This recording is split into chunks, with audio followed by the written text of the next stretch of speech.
आज जवळपास 20 वर्षानंतर मी आणि उद्धव आम्ही एका व्यासपीठावरती आज येतो आहोत.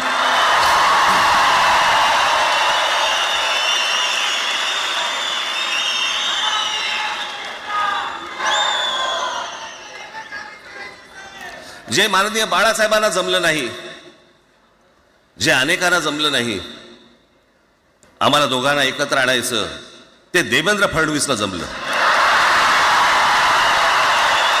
राज्यांचा विकास नाही करता आला.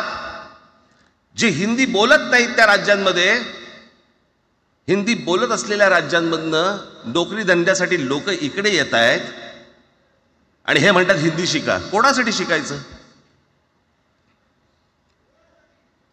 5वी नंतर काय हिंदी चित्रपट सृष्टीमध्ये जाणार आहेत पोरगा? कोणासाठी शिकायचं? हिंदी भाषेबद्दल मला वाईट नाही वाटत. भाषा कोणतीही श्रेष्ठच असते, उत्तमच असते. मग ती मराठी असेल, गुजराती असेल, तामिळ असेल, पंजाबी असेल, बंगाली असेल, हिंदी असेल, अजून कुठचीही असेल. एक भाषा उभी करायला खूप प्रचंड तपश्चर्या लागते, खूप लोकांची मेहनत असते.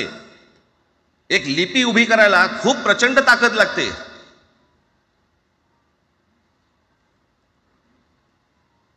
अशाच भाषा काय उभ्या राहत नसतात.